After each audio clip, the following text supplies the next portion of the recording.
오늘도 성령 충만을 사모하여서 새벽을 깨우며 기도의 자리에 나오신 모든 대양의 가족들을 환영하고 축복합니다. 사랑과 은혜가 풍성하신 하나님 아버지, 우리의 삶을 이끌어 주시고 믿음의 길을 달려갈 힘과 능력 주시니 참으로 감사드립니다. 하나님의 사랑은 온전한 참 사랑이심을 고백합니다.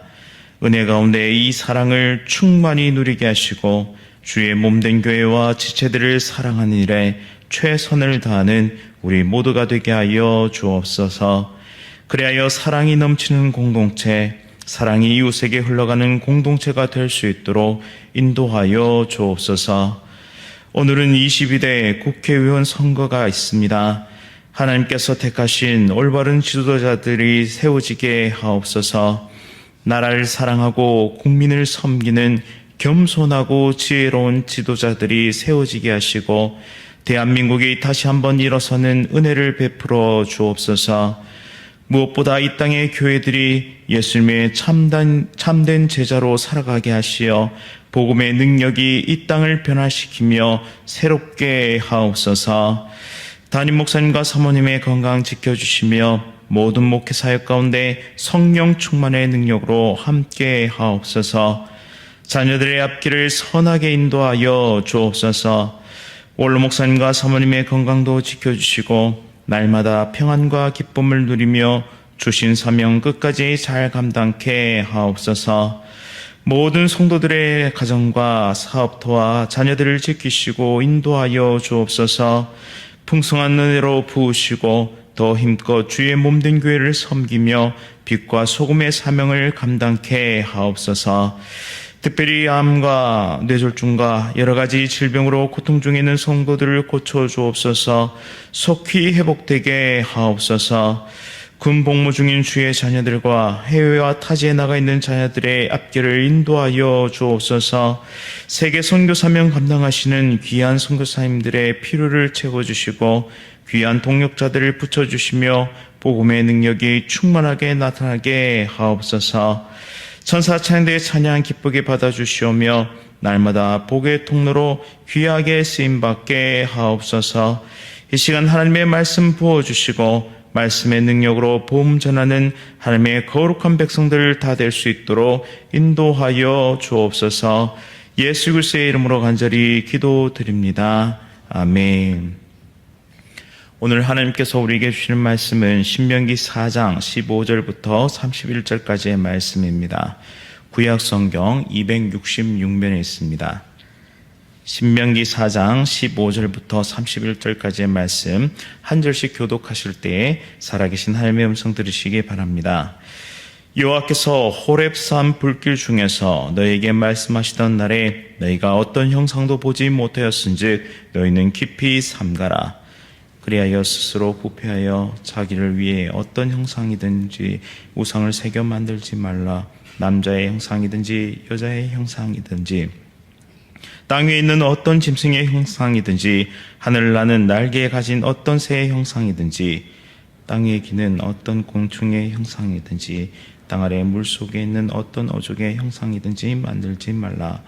또 그리하여 내가 하늘을 향하여 눈을 들어 해와 달과 별들 하늘 위의 모든 천체 곧 너희의 하나님 여호와께서 천하 만민을 위하여 배정하신 것을 보고 미혹하여 그것에 경배하며 섬기지 말라.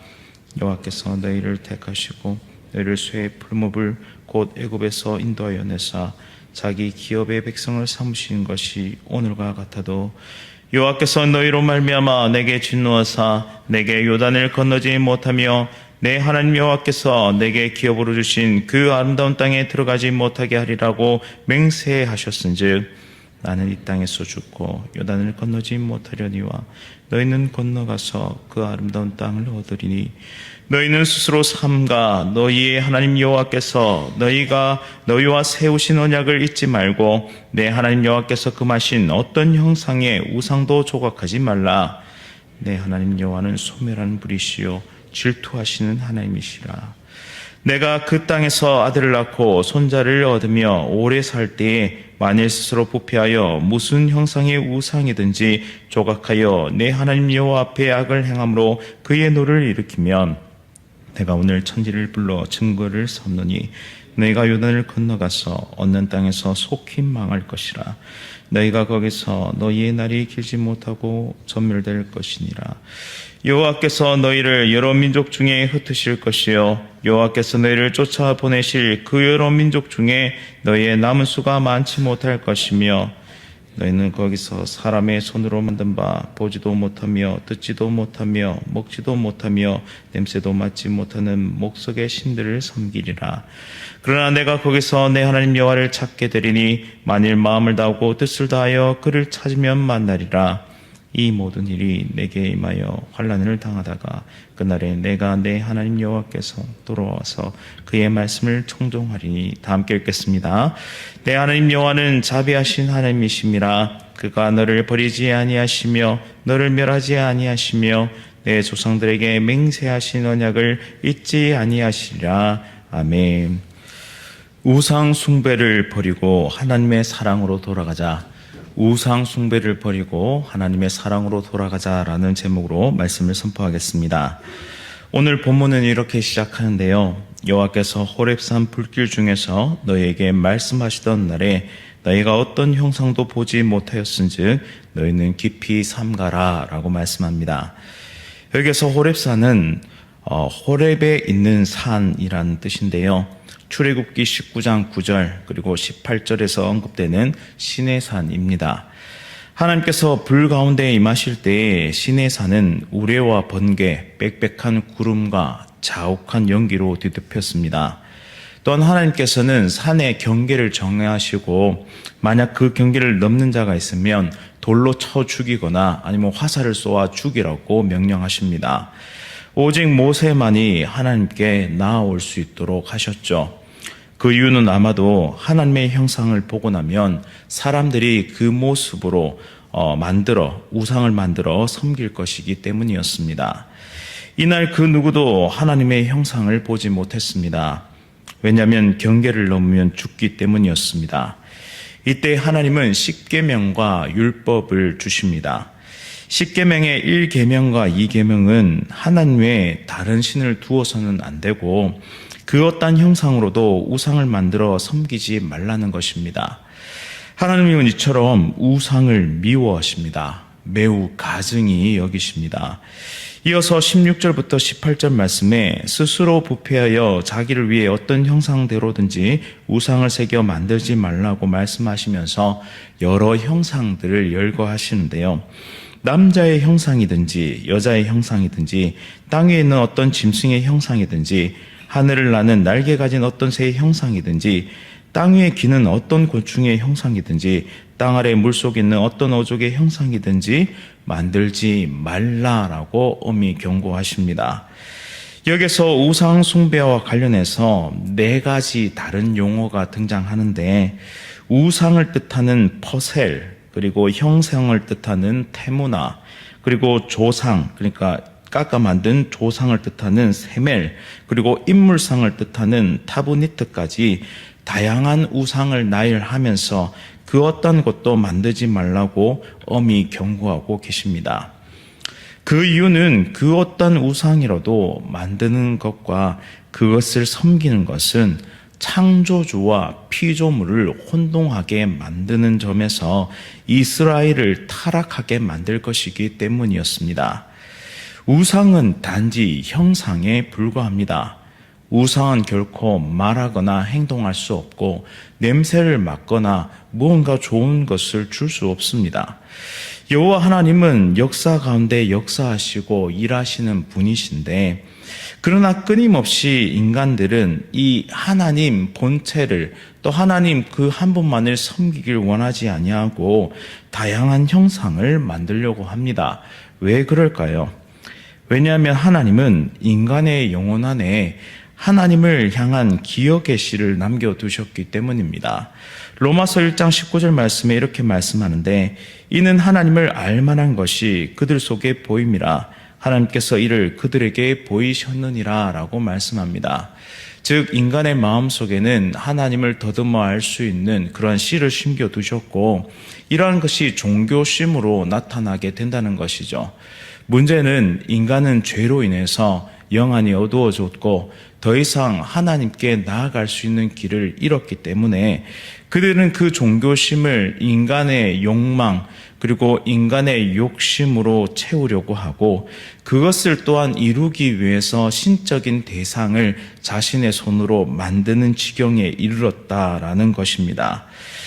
또한 로마서 1장 20절 말씀에 보면 창세로부터 그의 보이지 아니하는 것들 곧 그의 영원하신 능력과 신성이 그가 만드신 만물에 분명히 보여 알려졌나니 그러므로 그들이 핑계하지 못할지니라 라고 말씀합니다. 핑계할 수 없을 정도로 하나님은 분명하게 이 만물 속에서 자신의 모습을 드러내고 계시죠. 그런데 인간은 자연 만물을 바라보면서 신적 존재에 대한 갈급함을 더욱 느낍니다. 문제는 하나님을 향한 기억의 씨만으로는 하나님이 얼마나 거룩한 분이신지 또 인간이 얼마나 큰 죄인인지를 알 수 없다는 것이죠. 따라서 그리스도를 통해 나타나는 구원의 은혜도 아는 것이 원천적으로 불가능합니다. 그런데 죄인인 인간은 이 신적 존재에 대한 갈망을 우상을 통해 해소하려고 한다는 것입니다. 그래서 우리 인간에게 필요한 것은 하나님의 은혜가 선행되어야 한다는 것이죠. 하나님의 은혜로 복음의 말씀을 듣고 성령의 조명을 받을 때 우리는 비로소 만물 안에 거하시는 하나님을 만날 수 있게 되는 것입니다. 또한 구원에 이르는 믿음을 얻게 됩니다. 모든 일이 그리스도의 은혜와 성령의 작용으로 이루어지기 때문에 우리는 구원을 바로 선물이라 하나님의 선물이라 말할 수 있는 것입니다. 따라서 에베소서 2장 8절은 다음과 같이 증거하는데요. 너희는 그 은혜에 의하여 믿음으로 말미암아 구원을 받았으니 이것은 너희에게 난 것이 아니요 하나님의 선물이다 라고 분명하게 말씀합니다. 우상 숭배는 바로 이와 같은 하나님의 은혜를 거부한다는 점에서 매우 가증한 죄입니다. 죄 중에서도 죄입니다. 하나님의 은혜가 없이도 하나님을 알 수 있다는 인간의 교만이 담겨 있기 때문이죠. 또한 하나님께서 십계명으로 주신 명령을 정면으로 거역하는 일이기 때문입니다.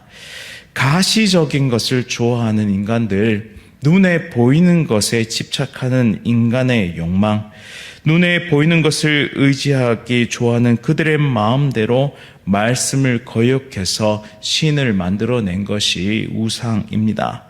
이 만들어진 신은 마치 인격이 없는 힘이나 능력처럼 사용되기도 하는데요. 이는 창조주 하나님을 굉장히 모욕하는 행위입니다. 우상 숭배는 욕망의 현실화를 위해 신을 도구로 만들어버리는 그런 욕망의 어떤 화신처럼 그렇게 만들어버리는 완악한 행위이기 때문에 하나님은 이것을 또한 가증히 여기십니다. 이런 위험성을 잘 알고 있었기에 모세는 23절에 너희는 삼가 너희의 하나님 여호와께서 너희와 세우신 언약을 잊지 말고 내 하나님 여호와께서 금하신 어떤 형상의 우상도 조각하지 마라 라고 다시 한 번 더 엄히 경고합니다. 우상의 이 비인격성을 고발하고 인간의 욕망을 꼬집으면서 경고의 말씀을 전하고 있는 것이죠. 우상은 비단 피조물의 형상뿐만이 아닙니다. 내 자신이 우상이 될 수 있는 것이죠. 내 마음의 왕좌에 앉아서 내 마음대로 인생을 이리저리 주도하는 것은 내 자신이 우상이 되는 삶입니다. 하나님은 그저 내가 세운 계획이 잘 될 수 있도록 도와주기만 하는 분 정도로 생각한다면 우리는 나 자신을 우상으로 섬기고 있는 것이죠. 왜냐하면 하나님은 인격이시기 때문입니다. 그리고 하나님은 우리의 왕이십니다. 따라서 하나님의 이 인격이심을 부정하고 하나님의 왕되심을 인정하지 않는 삶이야말로 그야말로 나를 우상으로 삼고 살아가는 삶이다라는 것이죠. 하나님께서 인격이심을 잘 드러내고 있는 말씀이 바로 오늘 본문 24절 말씀입니다. 내 하나님 여호와는 소멸하는 불이시요 질투하시는 하나님이시니라 라고 말씀하십니다. 마치 하나님을 사람의 형상처럼 표현하고 있습니다. 이를 신학적 용어로 신인 동형론적 표현, 즉 신인 동감 동정론이라고 하는데요. 창조주 하나님을 피조물인 인간이 이해하기란 힘듭니다. 따라서 성경에는 마치 하나님께서 인간의 모습으로 감정을 표현하시거나 혹은 행동하시는 모습을 발견할 수 있는데, 이것은 유한한 인간이 무한한 하나님을 이해할 수 있도록 사람의 모습처럼 그것을 설명하시는 것입니다. 우리는 여기에서 하나님의 참 배려심이 깊고 우리를 향한 사랑이 끝없다는 사실을 다시 한번 발견하게 되죠. 유한한 우리가 하나님을 이해할 수 없을까봐 마치 사람의 모습으로 그것을 설명해 주시는 것이죠. 이처럼 하나님은 사랑이십니다. 그래서 자신의 백성이 음행을 저지르는 것을 절대 두고 볼 수 없죠. 자신의 고귀한 자신의 신부가 엉뚱한 자에게 가서 사랑 고백하는 것을 결코 두고 보실 수가 없습니다. 즉 우상숭배는 바로 하나님이 아닌 것을 사랑하는 모든 것을 포함합니다. 하나님은 질투하십니다. 맹렬한 불로서 질투하십니다. 여기에서 소멸하는 불은 무슨 뜻이냐? 관용을 삼키는 불인데요. 멸절시키는 불, 불살라 없애는 불을 뜻하죠. 즉 하나님의 준엄한 심판 의지를 나타내는 그런 상징적인 표현으로서 바로 이 불, 소멸하는 불로 표현되었습니다. 이것은 이만큼 우리를 맹렬히 사랑하신다라는 뜻으로도 바꿔서 우리가 이해해 볼 수 있겠습니다. 이처럼 우리가 믿고 의지하고 섬기는 하나님은 인격이십니다. 말하지도 행동하지도 못하고 우리에게 좋은 것을 줄 수 없는 그 피조물을 손으로 깎고 세공한 우상이 아니라, 하나님은 살아계시고 역사하시는 능력의 하나님, 지금도 우리와 대화하시고 우리를 삶의 길로, 온전한 삶의 길로 지도하시고 인도하시는 그런 능력의 하나님이십니다. 우리 마음대로 이리저리 움직일 수 있는 어떤 힘이나 기운 같은 것이 절대 아니라는 사실을 우리는 항상 기억해야 합니다. 그래서 우리의 입술에 이렇게 고백해야죠. 하나님은 우리의 왕이십니다. 따라서 하나님을 전적으로 의지하는 삶을 살아가는 것이 우상 숭배를 멀리할 수 있는 유일한 길입니다. 하나님을 잘 섬기고 하나님의 왕되심을 고백하고 하나님의 역사하심을 따르는 것이 바로 우상 숭배를 멀리할 수 있는 유일한 길이죠. 우리 앞의 상황과 환경은 여전히 힘듭니다. 그리고 어쩌면 평생 우리는 계속 힘들지 모르겠습니다. 그런데 하나님은 우리를 향한 맹렬한 사랑을 거둔 적이 없다는 사실을 기억하십시오. 그리고 오늘도 우리와 대화하기를 원하시고 사랑을 고백하시며 위로하시고 바른 길로 지도한다는 사실을 기억하십시오. 이런 인격적인 하나님 앞에, 그리고 내 삶의 주인이신 하나님 앞에 진정한 사랑의 고백으로 나아갈 수 있는 오늘 새벽이 될 수 있기를 간절히 바랍니다. 이제 25절부터 마지막 31절까지는 이전에는 과거를 회고하던 모세가 먼 미래를 바라보고 있는 장면인데요. 이제 다음 세대에게 약속의 땅이 주어질 것입니다. 그리고 다음 세대에게도 동일하게 우상 숭배에 대한 경고의 말씀을 이어갑니다. 지금 모세는 부모의 심정과 같은데요. 왜냐하면 약속의 땅에 그들과 함께 들어가지 못하기 때문입니다. 앞으로 자신의 자녀와 같은 이 아름다운 이스라엘 백성이 하나님만을 섬기면서 이 약속의 땅에서 아름답게 번성하고 주님을 높이고 영광을 드릴 수 있기를 그는 간절히 고대하고 있습니다. 26절부터 28절까지의 말씀처럼 우상 숭배는 약속의 땅에서 행복한 삶을 빼앗아가고 죽음과 그 땅에서의 흩어짐을 초래하게 될 것입니다. 또한 역설적이게도 그들이 우상 숭배하게 되면 그 징벌로 포로로 잡혀가게 되는데 지배자들의 손에 깎여서 만든 신을 섬기게 될 것입니다. 또한 이 신들은 전혀 생명이 없기 때문에 이스라엘의 필요를 아무것도 들어줄 수 없을 것을 분명히 선언하십니다.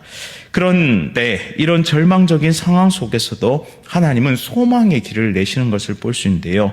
마지막으로 30절, 31절 말씀에 이 모든 일이 내게 임하여 환난을 당하다가 끝날에 내가 내 하나님 여호와께로 돌아와서 그의 말씀을 청종하리니 내 하나님 여호와는 자비하신 하나님이심이라 그가 너를 버리지 아니하시며 너를 진멸하지 아니하시며 내 조상들에게 맹세하신 언약을 잊지 아니하시리라고 약속하십니다. 모세는 지금 약속의 땅에서 살아갈 다음 세대들을 향해서 무엇을 가르쳐주고 있느냐? 하나님은 진노의 하나님이시기 이전에 자비의 하나님이심을 분명하게 가르쳐주고 있습니다. 그러니 너희가 연약해서 넘어졌을지라도 즉시 하나님께로 돌아와라. 그러면 자비에 충만하신 하나님, 언약에 신실하신 하나님께서 너희를 용서하시고 다시 일으켜 주실 것이다 라고 그 소망을 다음 세대 나의 자녀들에게 전해주고 있는 것입니다. 맞습니다. 하나님은 진노의 하나님이시기 이전에 자비의 하나님이십니다. 지금도 탕자가 돌아오기를 기다리며 매일 언덕에 올라서 둘째 아들을 기다리고 있었던 아버지와 같이 길 잃어버린 자들, 오늘도 넘어진 자들을 애타게 찾고 계십니다. 혹 우리 안에 연약함으로 하나님 이외의 주인 되었던 것들이 있다면 이 시간 속히 내려놓고 회개할 수 있기를 원합니다. 그리고 자비와 은혜로 오늘도 소망의 기회를 허락하시는 하나님 앞으로 나아갈 수 있기를 원합니다. 그 아버지를 부둥켜 안고 다시 사랑을 회복하고 믿음의 길을 달려가는 하나님의 귀한 백성들 다 될 수 있기를 간절히 바랍니다. 그리하여 우상 숭배의 삶을 버리고 오직 하나님만을 왕으로 고백하며 오늘 하루도 승리하는 귀한 하나님의 백성 다 될 수 있도록 그 사랑의 하나님께로 나아가는 하나님의 백성 될 수 있도록 간절히 기도하는 이 시간 될 수 있기를 간절히 바랍니다. 기도하겠습니다. 하나님 아버지, 여전히 내가 주인 되었던 모든 우상 숭배의 죄악을 용서하여 주옵소서. 인격적인 하나님을 왜곡하고 하나님의 능력만을 탐하였던 악한 죄악을 용서하여 주옵소서. 다시 겸손하게 하나님 앞에 엎드립니다. 하나님께서 내 인생의 주인이심을 다시 한번 고백하며 하나님의 말씀을 청종하고 순종하는 삶을 살아가게 하옵소서. 욕망과 욕심을 이루기 위한 수단으로 하나님을 이용하는 악을 행하지 않게 하시고 날마다 말씀에 등불을 켜고 예수 그리스도께 소망의 닻을 내리게 하옵소서. 그리하여 흔들리지 않는 믿음으로 순종의 길을 완주하는 하나님의 신실한 백성들 다 될 수 있도록 인도하여 주옵소서. 질병으로 고통 중에 있는 성도들, 수술하고 회복 중인 주의 자녀들을 속히 회복시켜 주시고 강건케 하시며 다시 힘껏 주의 나라와 주의 몸된 교회를 섬기는 귀한 하나님의 백성 될 수 있도록 인도하여 주옵소서. 예수 그리스도의 이름으로 간절히 기도드립니다. 아멘. 하늘에 계신 우리 아버지여, 이름이 거룩히 여김을 받으시오며 나라가 임하시오며 뜻이 하늘에서 이루어진 것 같이 땅에서도 이루어지이다. 오늘 우리에게 일용할 양식을 주시옵고 우리가 우리에게 죄 지은 자를 사하여 준 것 같이 우리 죄를 사하여 주시옵고 우리를 시험에 들게 하지 마시옵고 다만 악에서 구하시옵소서. 나라와 권세와 영광이 아버지께 영원히 쌓옵나이다. 아멘. 오늘은 온유 7구역 고창권 집사님과 태국 이지원 선교사님을 위해 함께 기도드릴 텐데요. 고창권 집사님께서 뇌졸중으로 쓰러지셨습니다. 다행히 골든타임을 놓치지 않고 근처 병원에서 조영수를 잘 마치셨는데요. 용해제를 투입하여서 막힌 혈관을 뚫었는데 앞으로의 경과와 회복이 매우 중요합니다. 하나님 역사하여 주옵소서. 사랑하는 고창권 집사님, 하나님의 능력으로 일으켜 주시고 다시 한번 하나님의 나라와 주의 몸된 교회를 위해 힘껏 섬길 수 있도록 또 주님 안에서 참된 행복을 누릴 수 있도록 인도해 주시옵소서. 함께 기도해 주시기 바랍니다. 또한 앞으로의 모든 치료 과정 가운데 의사와 간호사들의 손을 하나님께서 인도하여 주셔서 완전히 나음을 얻고 회복될 수 있도록 역사해 달라고 기도해 주시기 바랍니다. 또한 태국 이지원 성대사님을 위해 함께 기도드릴 텐데요. 방콕 복음교회와 또 귀한 지체들을 위해서, 또한 교회 앞에 빈민가 어린이들이 힘든 현실 속에서도 예수 그리스도를 만나 변화될 수 있도록, SFC 간사 훈련을 받는 사역자들에게 필요한 재정이 채워질 수 있도록, 또한 어린이 청소년 사역 잘 감당할 수 있도록 인도해 달라고 다 함께 기도해 주시기 바랍니다. 오늘 하루도 성령 충만으로 승리하십시오.